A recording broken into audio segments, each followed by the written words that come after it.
Students, हमारी आज की क्लास शुरू करने से पहले आपके लिए एक मैसेज है। आपको घर पर ही रहना है और सेफ रहना है। आपको बाहर नहीं जाना है और जब भी आपको बाहर जाना पड़े तो हमेशा मास्क पहन के रखें। यहाँ पर कोई नहीं है इसलिए मैंने मास्क नहीं पहना हुआ है। आपको हमेशा अपने हाथों को सैनिटाइज करना है और कोरोना से अपने और अपने परिवार को बचाना है। ये नॉर्म्स है बेटा, आपको हमेशा मास्क पहनकर रखना है और भीड़ भाड़ वाले इलाके में नहीं जाना है और जब भी जाना पड़े तो हमेशा मास्क पहनकर रखें और घर पर ही रहना है और सेफ रहना है।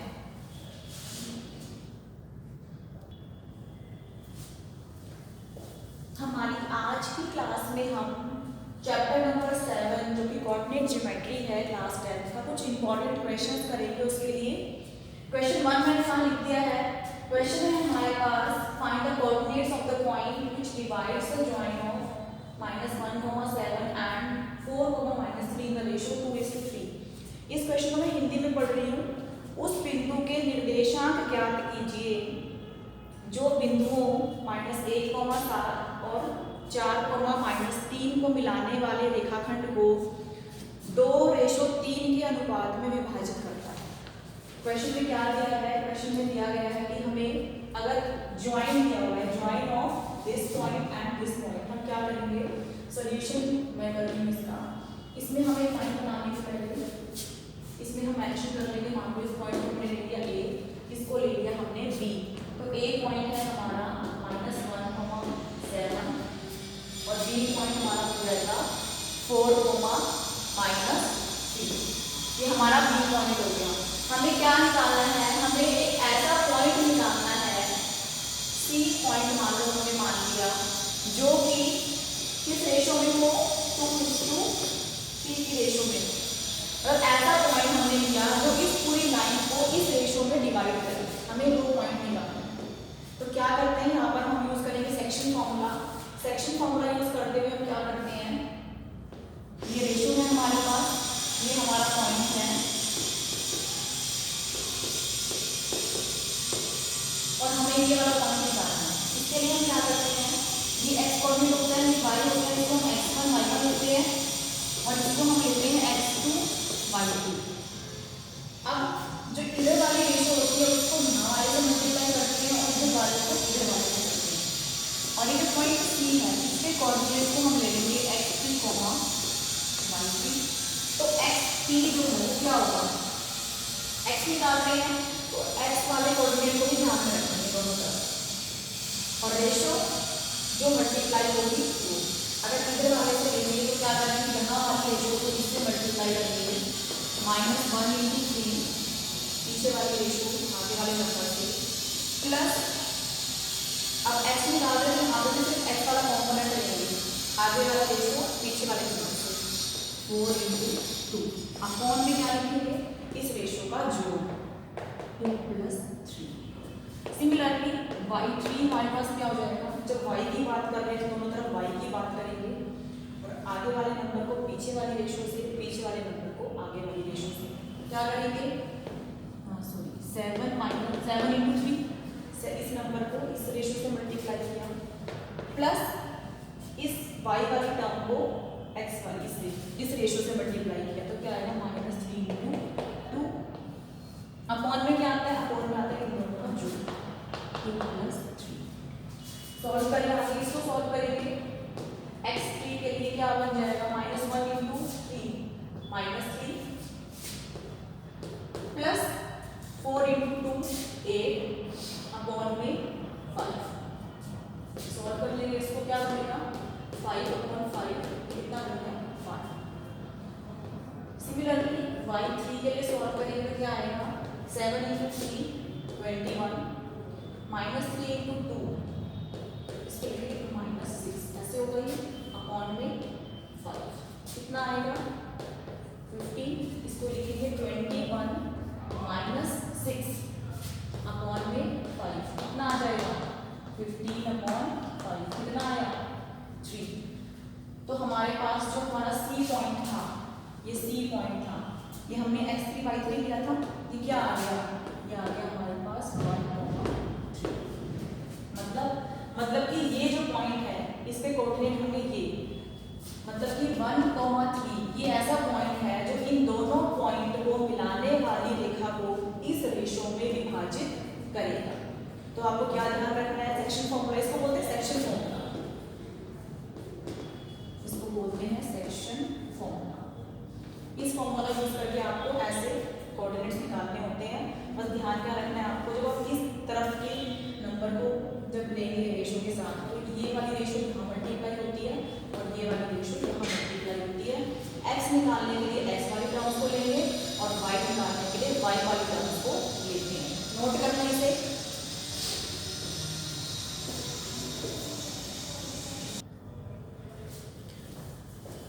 अगला क्वेश्चन है हमारे पास क्वेश्चन नंबर 2। क्वेश्चन है determine if the points -4,3, 0,3 and 2,3 are collinear. इस क्वेश्चन में हिंदी में पढ़ रही हूँ। निर्धारित कीजिए कि क्या बिंदु -4,3, 0,3 और 2,3 समरेखी हैं। इसको बोलते हैं हिंदी में समरेखी कोलिनियर को। इसका मतलब क्या होता है, इसका मतलब ये होता है कि तीनों बिंदु जो है क्या वो एक रेखा पर आ रहे हैं। मतलब कि मान लो एक बिंदु यहाँ आ गया, सपोज हमने ए बिंदु ले लिया -4,3, हमने बी बिंदु ले लिया 0,3 और हमने सी बिंदु ले लिया 2,3। तो हमें ये बताना है क्या ये बिंदु, तीनों जो बिंदु हैं, जो पॉइंट्स हैं, ये एक लाइन में आ रहे हैं। कोलिनियर मींस अगर ये ऐसे हो जाए, सपोज अगर ये एक ही लाइन पे आ रहे हो, अगर स्केल से लाइन खींचे या फिर तीनों पॉइंट्स को जब प्लॉट करें तो उन तीनों से होती हुई सीधी रेखा जाए, जिसे हम कहते हैं कोलिनियर या समरेखी। एक ही रेखा पर आने वाले उन्हें हम कहते हैं समरेखी।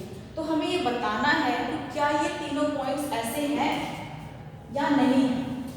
तो इसको हम कैसे करते हैं, इसको करने के हमारे पास दो तरीके होते हैं। पहला तरीका ये होता है कि इसमें हम इन बिंदुओं का आपस में डिस्टेंस निकाल लेते हैं। ए बी की दूरी निकाल लेते हैं कि ए बी की लंबाई कितनी होगी। अगर मैं ए और बी पॉइंट से एक रेखा खींचूं तो इसकी लंबाई कितनी होगी, ए बी निकाल लिया।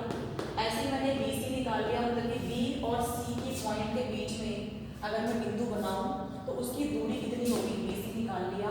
और फिर हम निकालेंगे ए सी, मतलब कि ए और सी पॉइंट से अगर मैं लाइन खींचूं तो उसकी लंबाई कितनी होगी। और फिर हम क्या देखते हैं, फिर हम देखते हैं कि दो जो छोटी वाली रेखाओं की जो लंबाई है उन दोनों को जोड़ने पर बड़ी वाली की लंबाई के बराबर आ जाती है। अगर ऐसा हो जाता है तो इसका मतलब कि बिंदु समरेखी है। कैसे, देखिए अगर मान लो ये रेखा है मेरी, ये ए है, ये पॉइंट बी है और सपोज ये सी है। तो अगर मैं ए बी जो मैंने पहले निकाला था और फिर मैंने बी सी निकाला था और फिर मैंने निकाला था ए सी, तो इसकी लंबाई प्लस इसकी लंबाई इसके बराबर हो जाएगी ना। अगर ये लाइन में होगी तो हो जाएगी, हाँ तभी कोलिनियर हो जाएगी। अगर ऐसा हो जाता है तो मतलब कि ऐसा हो जाता है तो कि दोनों की अलग अलग लंबाई निकाली, ए बी की फिर बी सी की और फिर पूरे की निकाली ए सी की, तो ये पूरी वाली लंबाई जो है इन दोनों के सम के इक्वल आ जाएगी। और अगर ये समरेखी नहीं हो गए, अगर ये एक लाइन में नहीं होंगे, मान लो ये कहीं कहीं लाई कर रहे हैं, ऐसे सपोज ये ऐसे लाई कर रहे हैं, मान लो ए यहाँ पर है, बी यहाँ पर है, सी यहाँ पर है, तब ऐसा नहीं होगा कि अगर ए बी को जोड़ने, ए बी और बी सी को अगर मैं जोड़ूं तो ए सी के बराबर आ जाए, नहीं, हमें नहीं पता फिर ये होगा कि नहीं होगा। लेकिन अगर लाइन पे होंगे तो ऐसा होगा ही होगा। तो अब हम सबसे पहले क्या निकालेंगे, डिस्टेंसेस निकालेंगे ए बी, बी सी और ए सी का।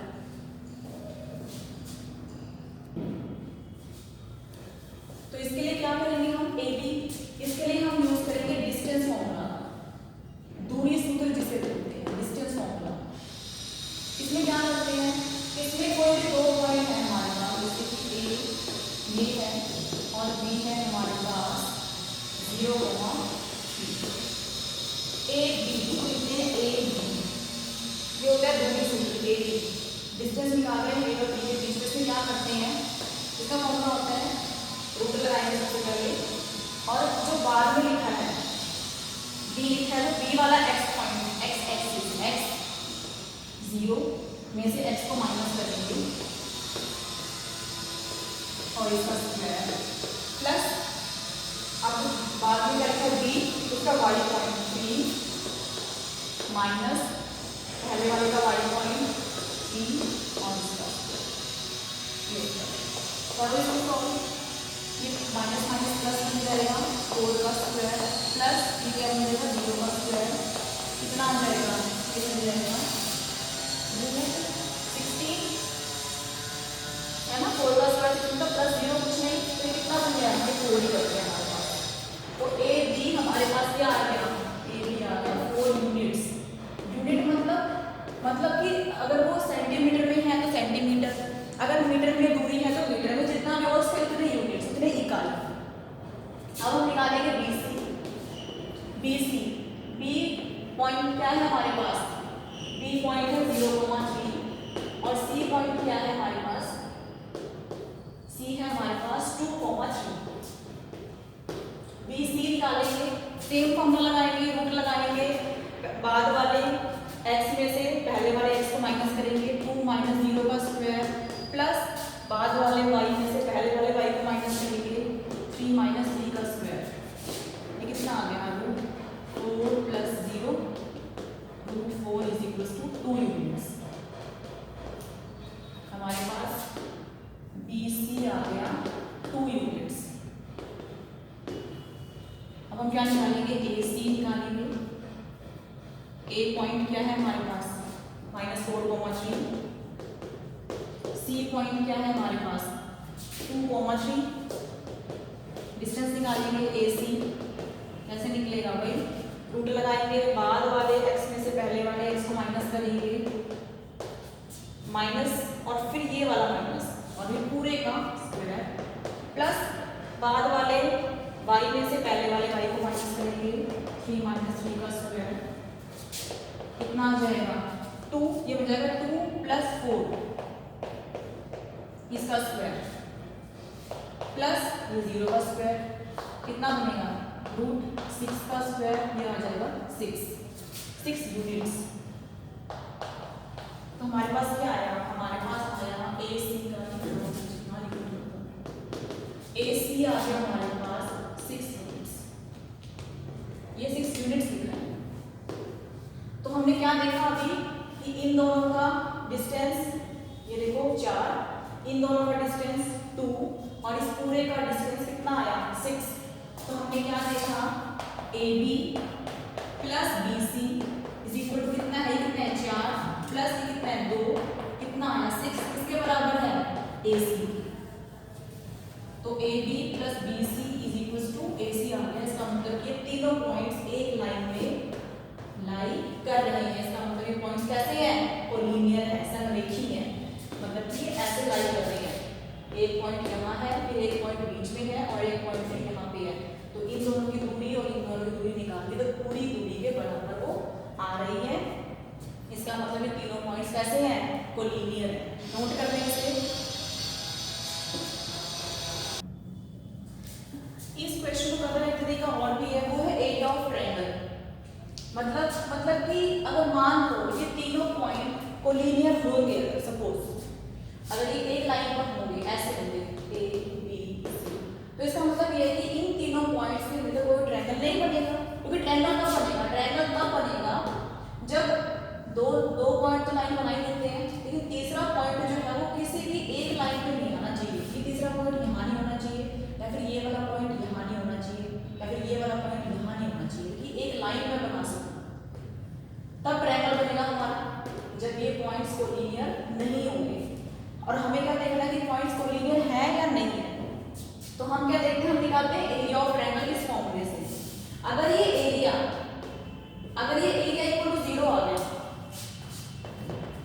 अगर एरिया जो है ट्रायंगल का एरिया ऑफ ट्रायंगल हमने मान लिया कि इन तीनों पॉइंट से वो ट्रायंगल बन रहा है इसको हम ऐसे लिख लेते हैं x1 x2 y1 y2 x3 y3 ये फॉर्मूला दिखाया आपको।